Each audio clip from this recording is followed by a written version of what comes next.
Imagine if you could speak a little Italian. It's such a gorgeous language, and having a few words up your sleeves on your trip is the key to immersing yourself in the culture and psyche of Italy. Join me as I take a little Italian lesson and learn a useful word or two that can be used in many scenarios on episode 257 of the Untold Italy podcast.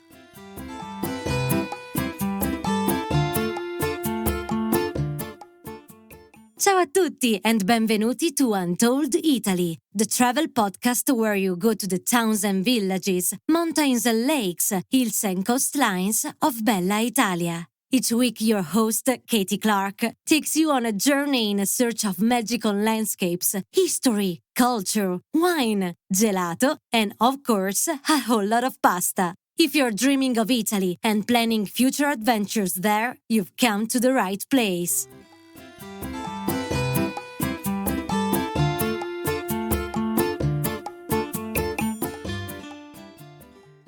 Buongiorno friends, come stai? How are you doing today? I'm back from our winter adventure in Italy, but I'm a little tired. It is a 24-hour journey from my part of Australia to Italy, so I'll do a full update on the trip in a week or two. But today I wanted to share an episode I recorded with my friend Monica at the end of 2024. Now, Monica runs Su Misura Italy, an Italian language coaching service, and she suggested that we record a little Italian lesson together featuring some keywords and fun ways to build sentences in Italian that will be useful for you when you land in Italy. Learning a language is a very personal endeavour. Some people do really well with Duolingo and online courses or listening to podcasts and watching videos. But I really love how Monica customises learning to her students and their needs. And she breaks things down into manageable chunks so you can tell that you are making progress. So let's get started, and you can hear me have a go at the Italian phrases Monica teaches that can make a big impact when I'm in Italy. Bentornata, Monica. Welcome back to the Untold Italy podcast. Oh, hello. Or I should say ciao. So lovely to have you join us again, Monica. How have you been, and what was it like visiting your hometown in Piedmont earlier this year? Oh, yeah. I've been very good. Celebrated my second son's first birthday just on Sunday. I feel like last time we spoke, was I pregnant or did I already had the second? I don't remember. Time is a bit bendy, isn't it? Exactly. I don't remember anything about last year, I have to say. But yeah, it's been beautiful and wonderful. And yes, it's been amazing to go back to Italy, this time with two. Spend time with my family. It was 5 full weeks of rain, which is very unusual for Piemonte. I think we got 5 days of beautiful weather. But yeah, it was raining not all day. It was just raining every now and then. It mostly was a bit grey. Again, unusual because it was the end of April. So I was hoping for a little better weather. Saying that, food was, amazing. My grandmother was so happy to stay with the kids. And it was a very, I always say that when I go back to Italy, I recharge. And then I can last a couple of months, from not more than a year. And then I have to go back. I understand that completely, and that's beautiful. Now, Monica, can you please remind everyone of your background and what you do for our listeners who haven't got to know you yet? Of course. So my name is Monica, and I'm the founder of Su Misura Italy, which is an Italian language school online. I was born in Piemonte, in a little town called Govone, which is famous for its wine, white truffle, Barolo. I'm pretty sure a few of your listeners know about Piemonte because you run tours as well there. I came to Australia in 2013, where I met my husband, Damien, and we lived a bit between Perth and Melbourne, and now we are based in Perth. And I have, as I mentioned just before, 2 little kids. And I run this school. Su Misura Italy means tailor-made, or actually tailored to measure, and is really reflecting how I believe language should be taught and learned. So, our lesson, and because I work with a team of teachers, are designed to meet individual goals and we mostly works with adult or young teenager, and we help people that want to learn just for travel, for heritage, or maybe for exams, but mostly we try to make easier the process of learning a language, which unfortunately too many people still think is difficult. Yeah, I think people do think it's difficult, and I think that's because maybe we don't get as exposed to that in English-speaking countries. We don't get as many opportunities to learn languages that you do, and you Europeans and you lucky things. So we did love the earlier chat that we had about breaking down why it is easier to learn Italian than people might think. And you know what? I'm still inspired by that student of yours in their 90s. That's incredible. But today, let's continue the theme and help our listeners build some confidence for speaking Italian. What do you think? Yeah, absolutely. Confidence is the main thing. And I see many students coming to me after try to learn a language for so many years. Some people for 5 years, some people for 10 years, some people learn at schools, and after, 6 years at primary school and 5 years to secondary school or wherever, they say, oh, I can just still pronounce or I spell the letters of the alphabet or the numbers. Okay. I feel like people just are a bit stuck on the idea of learning a language like we learn at school. Okay. So if I want to learn a language, I need to go and enroll a class and do my exercise and learning by memory vocabularies. Everyone is different and everyone should find their own way. And maybe you need just a little support by someone that does it as a job. And this is what we're trying to do. Yeah, amazing. I really think people need to lean into experts. I think we are always looking for shortcuts these days for some reason. And while that's good, I think looking to like a computer to provide the shortcuts probably not the best way, like there are people that have spent years and years and years learning how, not just languages, but how to teach them. And I think we should really respect that, because it's not an easy thing to do. If it was easy, then, more people would be doing it, I think. I also think people tend to overcomplicate things or get it really muddled in their mind that it's going to be something big. And I'm very guilty of this. I like to think of a big picture and all of that. But the really important thing is, from my experience, is to start breaking things down into manageable chunks so that you know that you're making progress, and then you can see that you are making progress.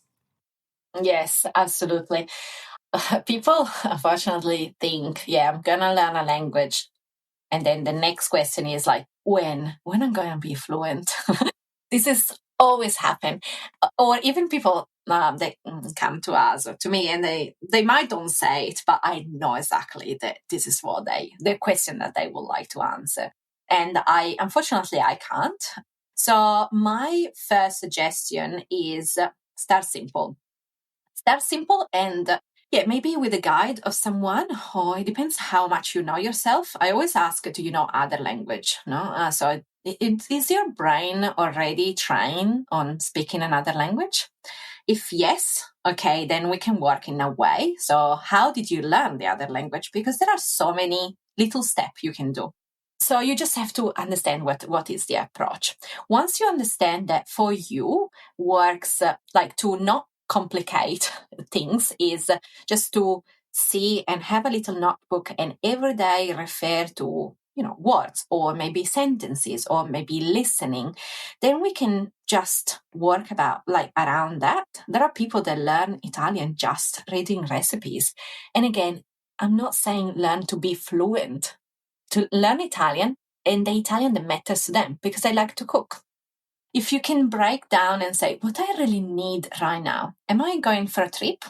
Do I need just to be very nice with people? Okay, let me learn to say 5 sentences and repeat them out loud as much as you can. So you actually feel, so good when you say them.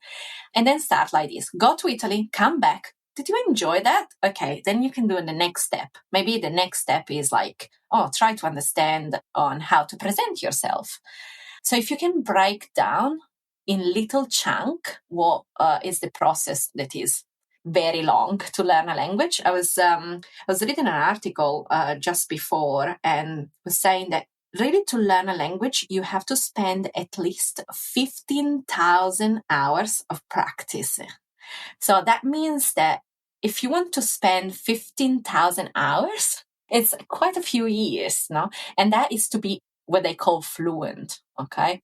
So you don't need 15,000 words to start. You can just start with 5 words and then say, oh, I can say 5 words in Italian. I like my kids, to see my kids. They enjoy now, like the older one, he enjoyed to count until 10. I can't say that he can speak Italian. He can understand because I speak with him. He can't speak, but he doesn't beat himself because he can't use more words than what he knows. So let's always think about the kids and how is their approach. So not complicating things in that way will be amazing. That does make a lot of sense. So in that sense, what are some of the key words or phrases that you would like to share that are really common that everyone would probably use in any context in Italy? Again, it depends, but I will say probably some greetings are very important. Do you want to do like a little game? Do you want to learn a few words with me today? Sure, let's do it. Okay, everyone knows how to greet in Italian. Would you mention 1 or 2 words that comes in your mind? Buongiorno, buonasera, salve. Well, I like salve. Salve is like an easy word that you can use with anyone because it's not formal, it's not informal, like it's a safe greeting.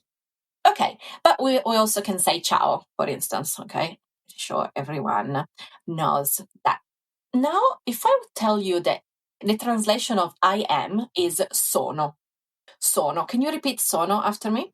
Sono. Okay. Sono means I am. So how would you say I am, Katie?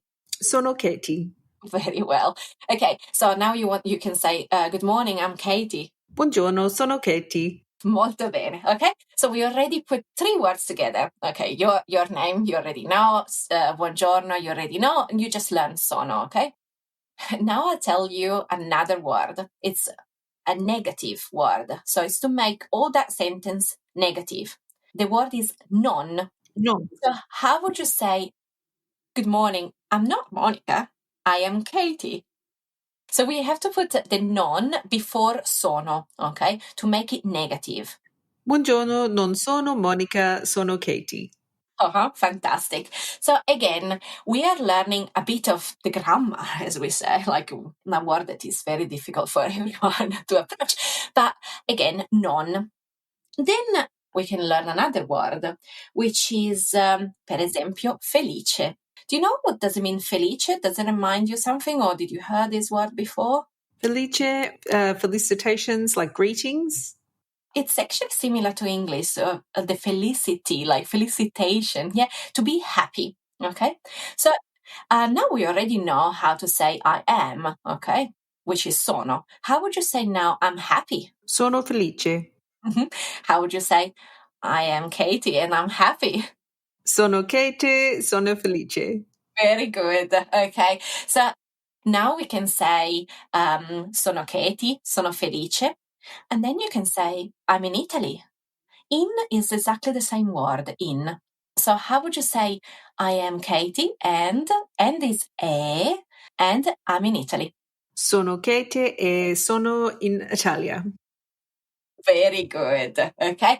So to answer your question just before, is like sometimes we don't need lots of words, but we just need words that are related to put, you actually need to construct a sentence and a sentence you want to say. So we use non to make it negative and sono to say you are or you are not. Okay. You can learn then other words you can learn. Now we learn felice, but I can also say the word triste, which is sad, or stanca or stanco because I'm tired. Okay.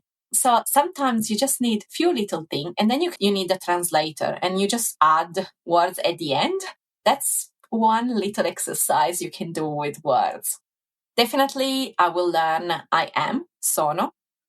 Then I will learn e, for instance. So we said before the which is a soft sound, means end. So when you were saying sono Katie, sono felice.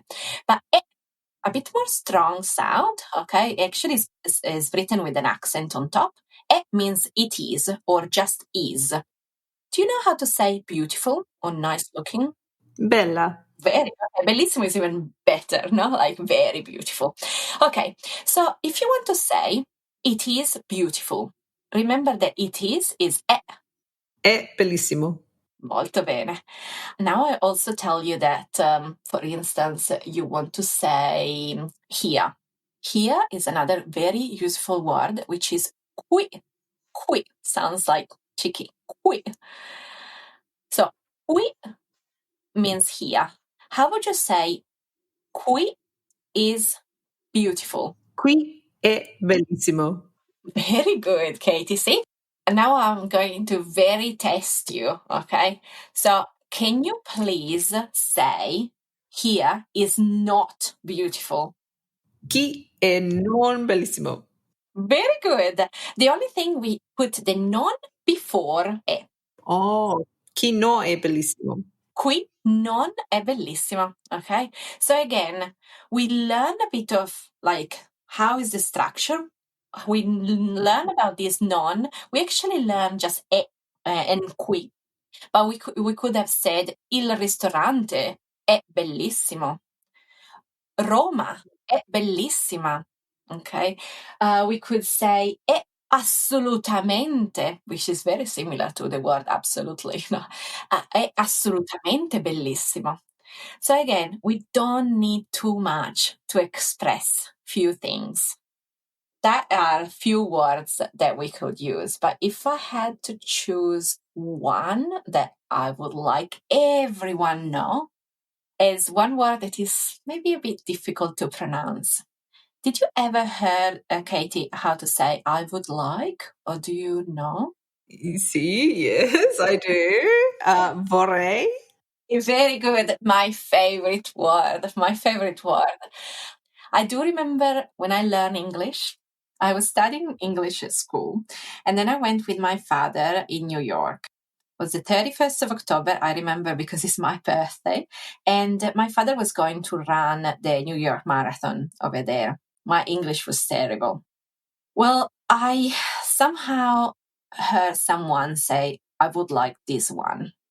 And it's still stuck on me. I can still remember where I was because it's probably the first thing that apart hello and thank you and good morning, was a word that actually helped me to travel around the city and ask stuff, in a shop, at a restaurant, looking at a menu, or anywhere really. So I always like to teach this, even if you have just one word to know on top of the classic word that maybe everyone knows. But yeah, it's vorrei. Vorrei. And then this one is questo. Imagine how much things you can actually ask. You go to a restaurant and you use your pointy finger and you don't even have to read the menu, but you just say vorrei questo. The waiter will already know. So you don't need to speak Italian. You just are nice with the waitress. You try, you have fun, because why not? You are in Italy. You have to enjoy the process of using few words. So vorrei questo. But now I'm testing you again. Katie, sorry. You've been you're my student today. I want to test you again. So if I said to you, so now vorrei, no? How would you say I don't want these? We know that we put non before the verb, so before the word that we just learned. Non vorrei questo? Esatto, okay. So for instance, you are in a restaurant and you know you don't want parmesan on your pasta, okay? Non vorrei parmigiano, grazie. Who would say that? I don't know. And then again, it's one of these words, before I was saying you learn and then you can say bellissimo or fantastico, okay? But then even with vorrei, you can say vorrei un caffè, vorrei mangiare, no? I would like to eat. And then you can learn the other word that we learned before, I would like to eat here. Vorrei mangiare qui. Vorrei visitare Roma. vorrei parlare italiano, okay? The word itself, vorrei, to me, even if I am Italian, sounds so Italian that it's actually so fun to practice and to use. Don't you think? I love it. It's nice, but I am a bit intimidated by the R's. The R. You did. You actually did. You just rolled them quite well. Why do you think are difficult for English? I think it's just not a natural sound in English, is it? So you see it coming and you're like, oh, what's coming? Am I going to have the wrong accent? Am I going to sound strange? Am I going to get the meaning wrong? Maybe, but I do love the sound of it. It sounds beautiful, and so I would love to be able to do it properly. When you say, I'm going to, it will change the meaning, it is true. Sometimes if you roll the R, like if you roll just one R, for instance, the word caro means dear or expensive, but the word carro, and now I'm rolling the R even more, means like carriage, like something that has wheels. Okay. So yeah, it can change quite a bit. It actually works with every double, There are, I find interesting when people ask me this question because for us Italian, it's actually so nice to hear you English speaker not rolling the R. It sounds so good. So I don't think people should be overly stressed about that. Saying that, there are a few people in Milan that actually doesn't roll the R in purpose to sound more snob and posh. So you can say, oh, well, I'm not rolling the R because I'm from Milan. I hope no one from Milan will listen ever this podcast. But yeah, there are ways to practice and to learn on how to roll the R. So do you want to be my student again? Oh, I love it. Let's go. So how do you say, like you probably will say better than me, but the word butter. Butter. Okay. Can you concentrate on the end, no? The ER end. Butter. Butter. I'm Australian, I think. What's the difference between an Australian and American butter or English? I think it's longer, the end, actually. Like we kind of chop things off at the end in Australia. Okay. Let's think about the American R then. Or another word, better. Better. The at the end, no? Is an R. Okay. So when we do the R of butter and better, we actually already put our tongue on top of we're flicking a bit our tongue at the top of our palate. Okay. So if we say a lots of time, like better, better, better, better, better, better, can you try? Better, better, better, better, better, better. Okay, now let's try with butter. Butter, butter, butter, butter, butter.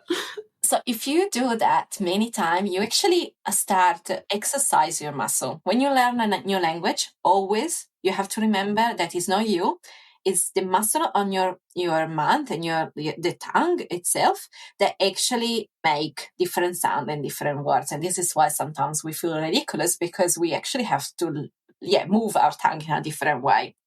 So this is the first exercise you can do. Then there is another exercise.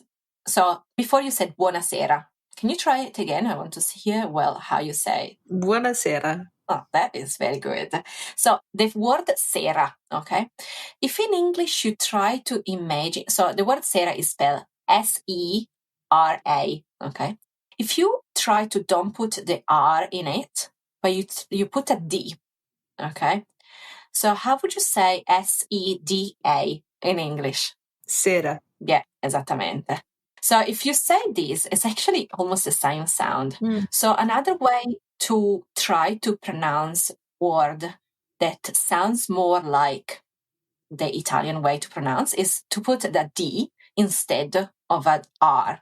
So even with other word like Roma, we can train our tongue and think about, okay, sera, sera, sera, sera, sera, sera, sera, Roma, Roma, Roma, Roma, Roma. Okay. Sometimes it's just to teach the tongue how to move.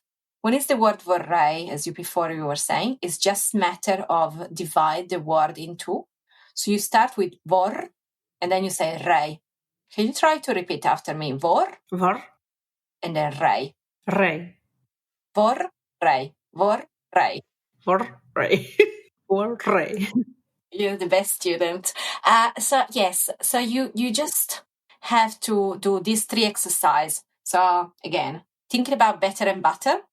Think about word like Roma, Rosa, or even just if it's the R is in the middle of the word, just put a D.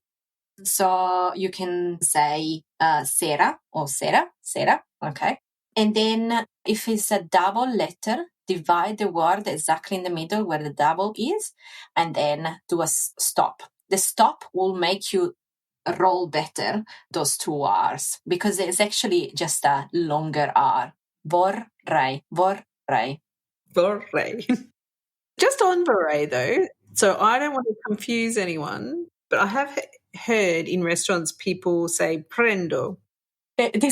It's always like difficult because when I design something like a program for someone that wants to learn just the basic, then a question like this always come, You have to think when you learn a new language is that the teacher in front of you or the book in front of you is actually lying all the time. So you already find me lying. Yeah. So yes, there are always other words. Okay. So prendo is another one. So again, it's a R. Prendo literally means I take. So it's like when in English you say, I would like pizza, or I'll have a pizza, I'll have a glass of wine, okay, to the waiter. Yeah, so they both work very well. You can use prendo in other situations. So, for instance, you can't say prendo mangiare, no, because it doesn't mean I would like to eat, but just I would like is vorrei, but prendo is more like I take this. Prendo un piatto di pasta, grazie. Prendo una bistecca. Well, so vorrei is actually a lot more useful then. And so this is why we need to trust you, our teacher.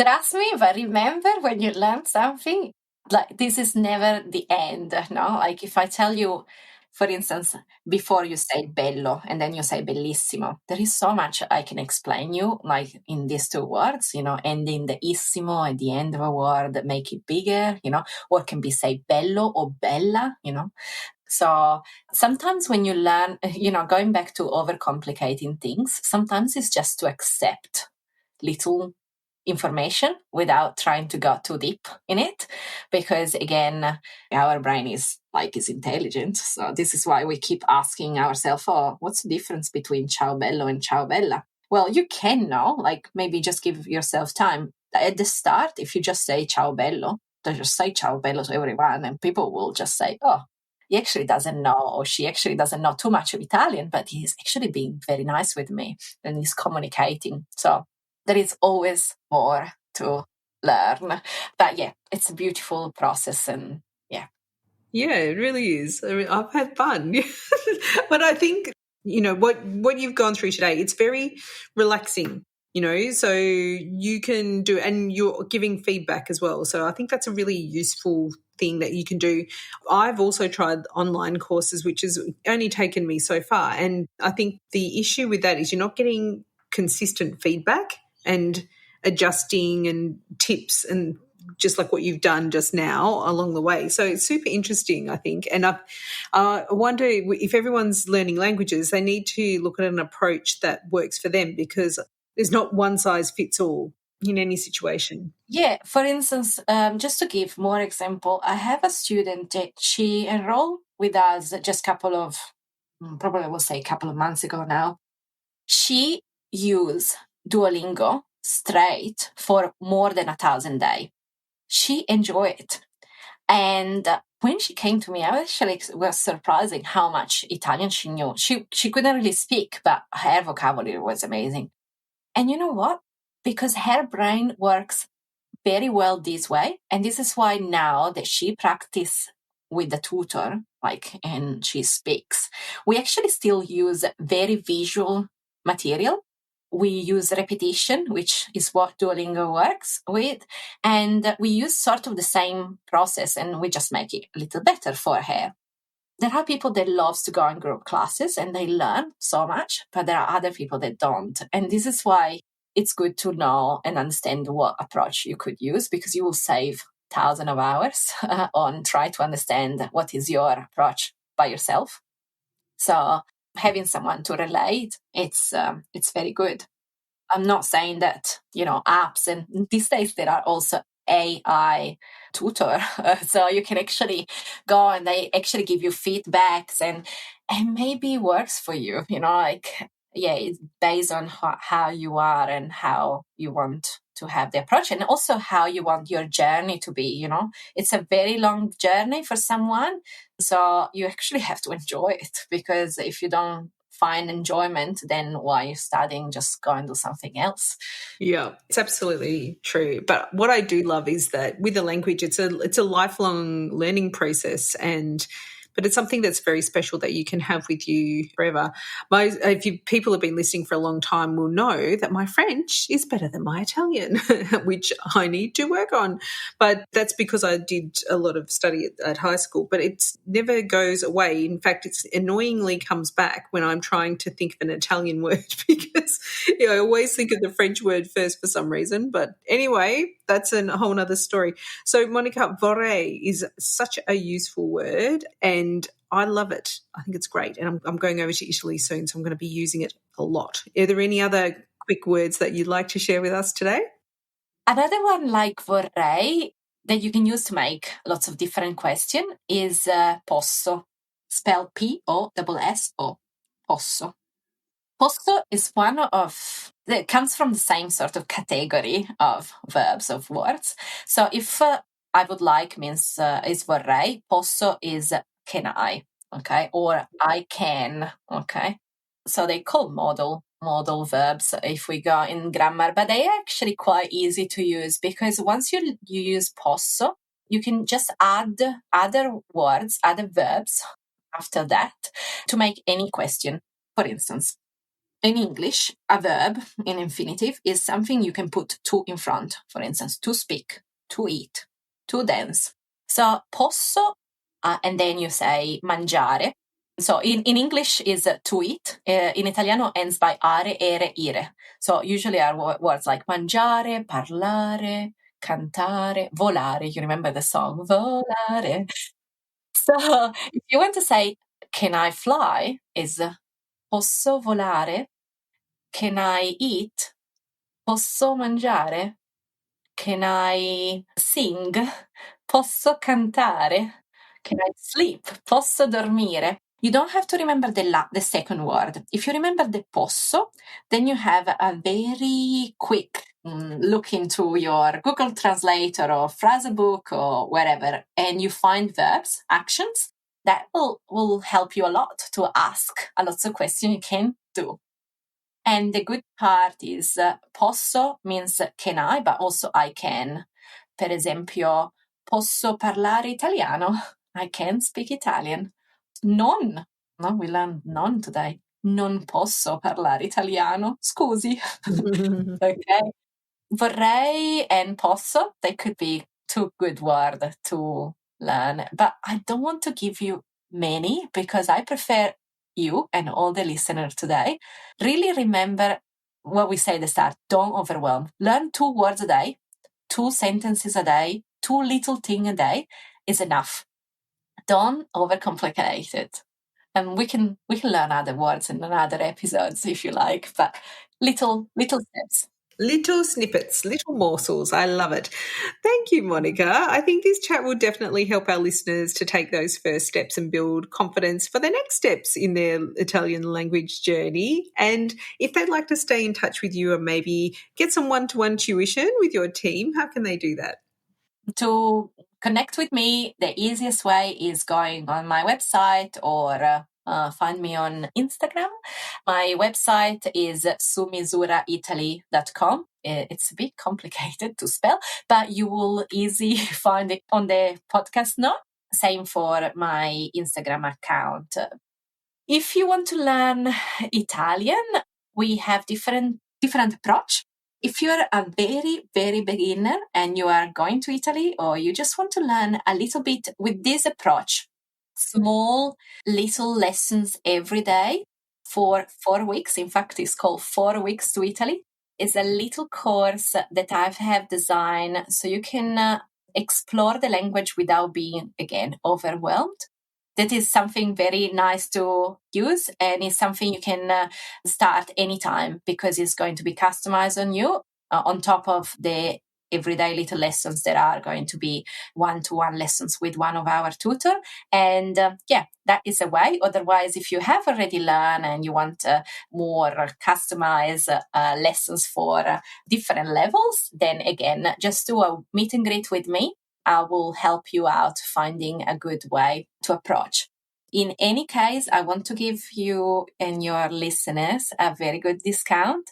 So if you get in contact with me, I want to give 50% of discount on my 4 weeks to Italy or on our first lesson 101. We just use the code Untold Italy. This just came in my mind. I hope you enjoy and people will use it. Wow, that sounds amazing. Vorrei. And lesson. Sorry, I didn't know the lesson. I didn't have my Google Translate ready, but grazie, Monica. I'm sure many people will be interested in that. And of course, we will put all the details in the show notes. Thank you, Monica, for joining us. And let's do this again sometime. I love learning with you. Thank you. I hope you had fun and I wasn't too... sometimes I can be quite bossy when I ask, do you remember how to say it? Not at all. Grazie, Monica. Thank you, Katy. Ciao. Ciao, arrivederci. Well, that was fun. And I can tell you, I am a busy mum and business owner with a lot of lists and thoughts running through my mind most of the time. And even I found that I could easily concentrate on those exercises and make logical assumptions for how to use the word vorrei. So I'm going to keep practicing those phrases and rolling my R's. Rolling your R's doesn't really come that naturally to native English speakers, but it does sound lovely, doesn't it? As always, the key to learning languages is practice and consistency and setting yourself achievable goals like being able to order at a restaurant or asking for directions, compared with a huge objective like, I want to learn Italian. So if you're interested in getting a lot of practice and some direct Italian language coaching tailored to your needs, you can find all Monica's details on our show notes at untolditaly.com/257 for episode number 257. We've also added in the generous offer she mentioned for our listeners, so you have some additional motivation to get going with it. Grazie. Thanks to all our wonderful listeners for your ongoing support of Untold Italy. I do hope you enjoyed today's show. And if you did, then it would be amazing if you gave us a rating or review in your favourite podcast app. And that way we can reach more Italy travel lovers just like you. Next week on Untold Italy, one of your favourite guests is returning to help us unpack what to expect and how to make the most of your time in Italy if you have food allergies. But until then, it's ciao for now. The Untold Italy podcast is an independent production. Podcast editing, audio production and website development by Mark Hatter, production assistance and content writing by the other Katy Clarke. Yes, there are two of us. For more information about Untold Italy, please visit untolditaly.com.